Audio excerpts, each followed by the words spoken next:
Hello friends, welcome to our channel. और आज हम बात करने वाले हैं अल्काइल अमाइंस के बारे में। इस वीडियो में हम कवर करने वाले हैं इसके फाइनेंशियल, कंपनी के बारे में इंफॉर्मेशन, कंपनी करती क्या है, उसी के साथ इसके फाइनेंशियल लेटेस्ट न्यूज़ अपडेट और चार्ट एनालिसिस, जहाँ पे हम उसके सपोर्ट और टारगेट के बारे में डिस्कस करेंगे। इसलिए ये जो वीडियो आप शुरुआत से लेकर एंडिंग तक ज़रूर देखिएगा और अगर ये इन्फॉर्मेशन आपको अच्छी लगती है हमारे चैनल को सब्सक्राइब ज़रूर कीजिएगा। तो देखिए, अल्काइल अमाइंस केमिकल कंपनी जो कि मिड कैप में आते हैं, उसका मार्केट कैपिटल है 19,051 करोड़ का और इसका पी रेशियो अभी चल रहा है 64.51 और इसकी लेटेस्ट क्लोजिंग हुई है 3,758.75 पे, जो कि 28 पॉइंट से ऊपर हुई है। अब देखते हैं कंपनी के बारे में। तो ये जो कंपनी ये अमाइंस प्रोड्यूस करती है, जो कि डिराइव करते हैं अमोनिया से, जहाँ पे H2 जो होता है डिस्प्लेस करते हैं R रेडिकल से, जैसे कि मिथाइल, इथिलीन और प्रोपेनॉल। अब यहाँ पे ये डिफरेंट कैटेगरीज ऑफ अमाइंस भी बनाती है, जिसमें आते हैं एलिफेटिक, इथिलाइन, अल्कानॉल, मिक्स्ड और कॉम्प्लेक्स टाइप के अमाइंस। अब ये जितना भी यहाँ पे केमिकली प्रोडक्ट का जो प्रोडक्शन होता है वो जाता कहाँ है, तो देखिए इसके एंड यूज़र बहुत ज़्यादा हैं, जिसमें कि यहाँ पे इंक्लूडेड है pharma, agro, dyes, rubber chemicals, surfactant, foundry chemical, explosive, water treatment, textile auxiliary, photography chemical, paint coating, polymer, petroleum and petrochemical, speciality chemicals. तो बहुत सारी ऐसी इंडस्ट्रीज़ हैं जहाँ पे इनका जो सप्लाईज है ये ग्लोबली भी सप्लाई करते हैं इन सारी इंडस्ट्रीज़ को। तो देखिए यहाँ पे जो है, जैसे कि हमने कहा कि ये ग्लोबल सप्लाई करती है अमाइन का और अमाइन बेस्ड केमिकल का, pharmaceutical, agrochemical, rubber chemical, water treatment और इंडस्ट्रीज़, बहुत सारी जितनी इंडस्ट्रीज़ हमने कही उन सबको। और इसमें इनका 41 ईयर का एक्सपीरियंस है। और उसी के साथ ये कंपनी जो है वो ISO 9000, 14000, 18000, 50001 सर्टिफाइड है। अब अगर इनके प्रोडक्ट रेंज देखें तो उसमें एलिफेटिक अमाइंस आते हैं, अमाइन डेरिवेटिव और स्पेशलिटी अमाइंस भी आते हैं। इनके जो ऑपरेशन है, उनका जो कॉर्पोरेट ऑफिस और रजिस्टर्ड ऑफिस मुंबई में है। इसके साथ 11 मैन्युफैक्चरिंग प्लांट जो पुणे में है, 2 मैन्युफैक्चरिंग प्लांट रायगढ़ में है, 2 गुजरात में है। इनका R&D टेक्नोलॉजी सेंटर पुणे में है और सोलर पावर प्लांट ओस्मानाबाद में है। तो देखिए इसी के साथ अगर हम इसकी स्ट्रेंथ देखें तो यहाँ पे ऑलरेडी 100 से भी ज़्यादा बहुत सारे प्रोडक्ट बनाती हैं और ये इन हाउस प्रोडक्ट बनते हैं, मतलब ये खुद यहाँ पे मैन्युफैक्चर करती हैं। ये ग्लोबल लीडर है इथाइलामाइन में, उसी के साथ ये देहा, DMA, HCl, उसी के साथ एसीटोनाइट्राइल में भी बहुत ज़्यादा लीडिंग प्रोड्यूसर हैं और ये ग्लोबल लीडिंग मैन्युफैक्चरर हैं वेरियस स्पेशलिटी अमाइंस में। ये डोमिनेंट है Indian manufacture of most of product range में और इनका कमर्शलाइजेशन भी बहुत अच्छा खासा है और रेपुटेड है और रिलायबल इथिकल सप्लायर है। अब अगर हम यहाँ पे इनका देखें CAGR इनका अच्छा खासा 20.91 है। इनका EBITDA अगर हम देखें तो यहाँ पे नेट सेल और PAT भी यहाँ पे 36 अभी ईयर ऑन ईयर बेसिस पे अगर हम देखें तो वो बढ़ती हुई जा रही है।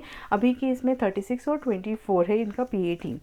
अगर हम इसका कैपिटल एम्प्लॉयड देखें तो यहाँ पे डेप्ट जो है 47 करोड़ है कंपेयर टू इनका जो नेट वर्थ है 792, मतलब यहाँ पे ऑलमोस्ट बहुत ही कम है इनका डेप्ट। तो कुछ ही सालों में हम आगे जाके ये भी देख सकते हैं, क्योंकि ईयर ऑन ईयर बेसिस पे अगर देखें इनका जो डेप्ट है ये कम होते जा रहा है, मतलब 108 था 2016 में, अभी 47 हो गया है।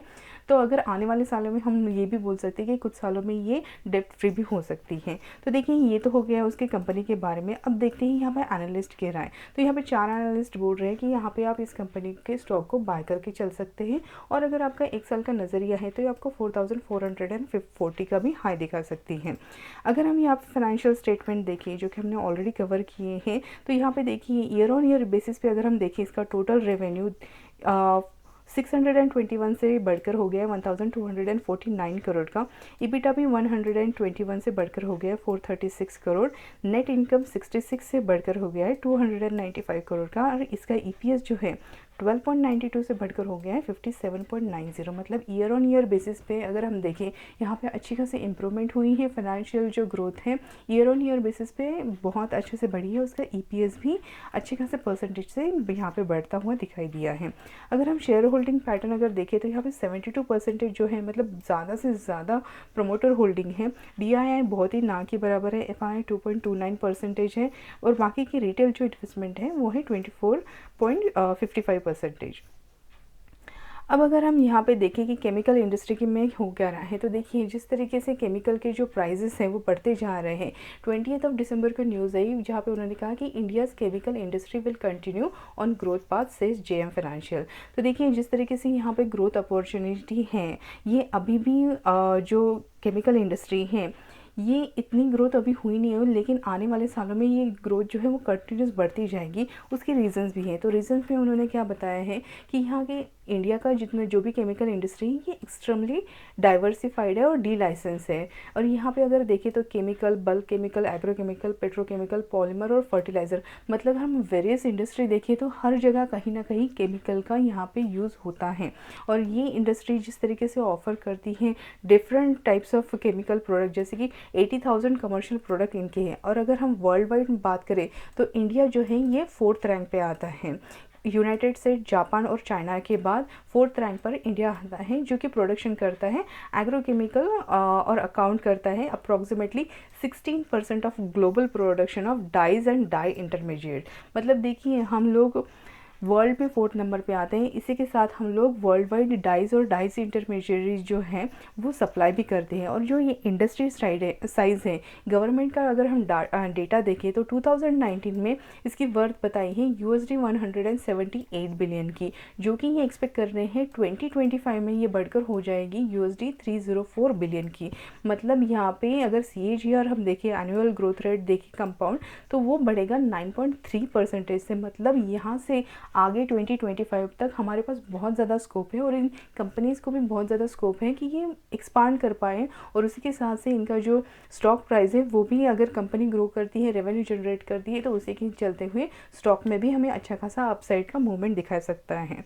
तो देखिए यहाँ पे ऑलमोस्ट 8 लाख करोड़ का अट्रैक्टिव इन्वेस्टमेंट यहाँ पे एक्सपेक्टेड है बाय 2025। अगर हम स्पेशलिटी केमिकल्स देखें तो 22% यहाँ पे टोटल केमिकल्स और पेट्रोकेमिकल का जो मार्केट है वो इंडिया में है। स्पेशलिटी केमिकल अगर हम इंडस्ट्री के बारे में देखें तो ये इंडस्ट्री 18 USD बिलियन से जो 2014 में थी वहाँ से बढ़कर अभी हो गई है USD 32 बिलियन 2019 में। अभी ये तो यहाँ तक का डेटा हुआ, लेकिन आगे भी ये बोल रहे हैं कि 32 से बढ़ के ये ऑलमोस्ट डबल हो जाएगी, यानी हो जाएगी USD 64 बिलियन बाय 2025।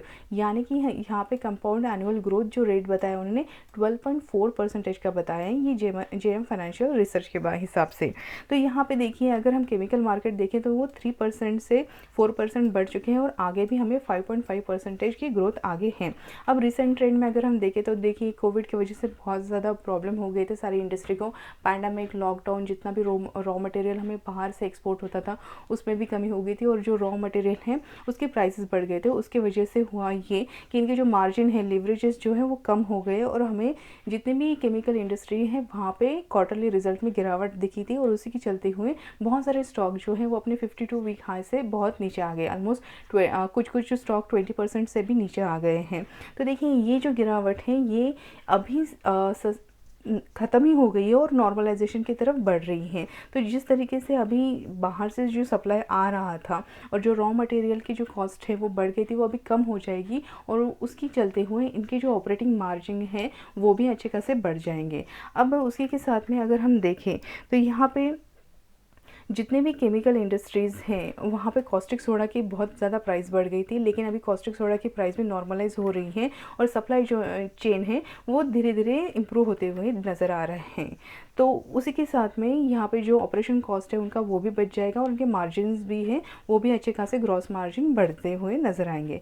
अब अगर हम चाइना की बात करें तो देखिए यूनाइटेड स्टेट ने ऑलरेडी जो चाइना पे पाबंदी लगा दी है कुछ कंपनी पे, जिसमें बायोटेक्निकल, हेल्थ केयर और टेक फर्म भी आते हैं और उसमें चांसेस भी हैं कि ये लोग बैन करेंगे कुछ केमिकल कंपनीज। और अगर ऐसा होता है कि चाइना की केमिकल कंपनी अगर बैन होती है तो चाइना ऑलरेडी रैंक 3 में आता है, तो देखिए वो अगर बैन होता है तो ये इंडिया के लिए बहुत अच्छी अपॉर्चुनिटी होती है इंडिया के केमिकल इंडस्ट्रीज़ को ग्रो करने की और ग्लोबली डिमांड को सप्लाई करने की। मतलब हमारे यहाँ से एक्सपोर्ट जो है वो बढ़ जाएगा ग्लोबली, वर्ल्ड वाइड।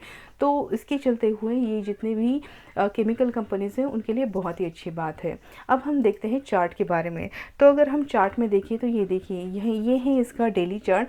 यहाँ से ऑलमोस्ट लाइक 375 से जो उसने बुल रैली स्टार्ट की थी यहाँ पे उसने दिखाया था हाई ऑलमोस्ट 4629 का और यहाँ से आ गई थी गिरावट, जो कि पैंडेमिक है उसके चलते हुए हैं, या फिर उसी के साथ में जो भी क्वार्टरली रिजल्ट उनके आए थे उसके चलते हुए यहाँ पे गिरावट आई थी। लेकिन अगर हम फिबोनाची रिट्रेसमेंट अगर यूज़ करें, ये जो मैंने फिबोनाची रिट्रेसमेंट यहाँ पे लगाया है एग्जैक्टली आप देखते हैं तो 38.2% से ही ये इसने बाउंस बैक दिया है।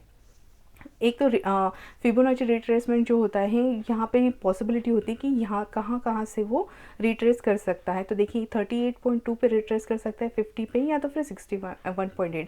बट यहाँ पे स्ट्रेंथ इतनी अच्छी कंपनी की है कि इसने 38.2% है वहाँ से उसने अच्छा खासा बाउंस बैक दिया। और यही नहीं, ये जो रेजिस्टेंस लाइन मैंने बनाई है उसके ऊपर उसने ब्रेकआउट दिया है। अब देखिए यहाँ पे अगर हम डेली पे देखें RSI वो 67 के आसपास चल रहा है और यहाँ पे MACD जो है वो ऑलरेडी बुलिश क्रॉसओवर हो चुका है।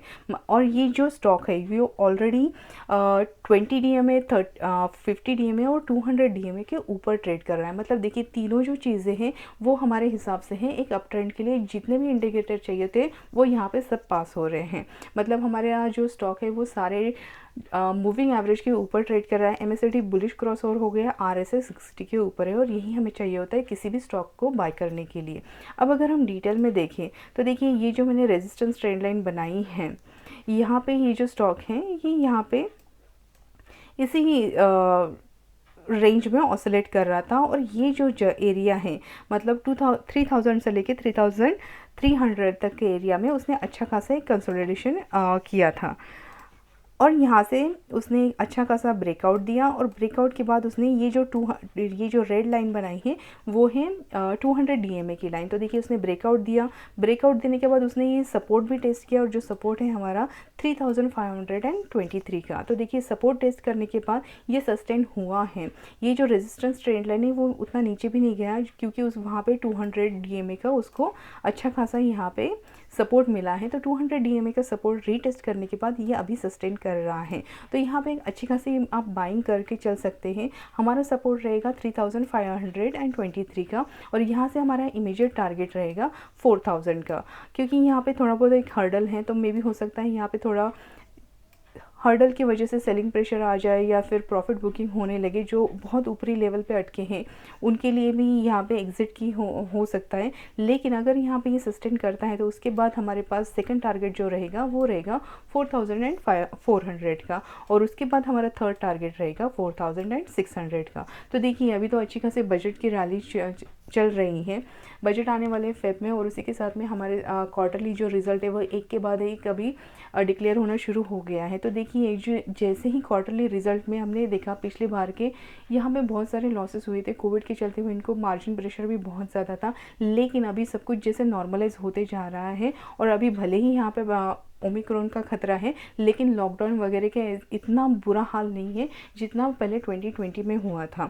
तो देखिए ये सब चीज़ें नॉर्मलाइज होती हुई हम यहाँ से एक्सपेक्ट करके चल सकते हैं कि आने वाले जो फाइनेंशियल रिजल्ट रहेंगे वो इसके लिए अच्छे रहेंगे। और जिस तरीके से मार्केट ने अप ट्रेंड पकड़ा है, केमिकल इंडस्ट्रीज़ भी हैं ये भी अप ट्रेंड में चल रही हैं। तो यहाँ पे एक अच्छा खासा हमारा बाय चलता है और हमारे मिड लेवल से लेके लॉन्ग टर्म के हिसाब से हम लोग 4600 के लेवल भी देख सकते हैं। और अगर ये आपके पोर्टफोलियो में है और कुछ सालों तक आप उसको रखना चाहते हैं तो 2025 तक भी अगर आप रखें तब भी ये केमिकल इंडस्ट्री अच्छी खासी ग्रो होने वाली है क्योंकि ये बहुत जगह बहुत ज़्यादा इंडस्ट्री को यहाँ से सप्लाईज होते हैं। तो इसका फ्यूचर जो है बहुत ही अच्छा है, आउटलुक भी कंपनी का अच्छा है। तो यहाँ पे आप रिकमेंड करने की रहेगा कि आप यहाँ पे इस गिरावट में एक फ़ायदा लिया जाए और यहाँ पे बाय करके चलें। तो आई होप आपको ये वीडियो पसंद आया होगा। अगर आपको ये वीडियो अच्छा लगा तो हमारे चैनल को सब्सक्राइब ज़रूर कीजिएगा और मिलते हैं हमारे अगले वीडियो में। Thank you so much.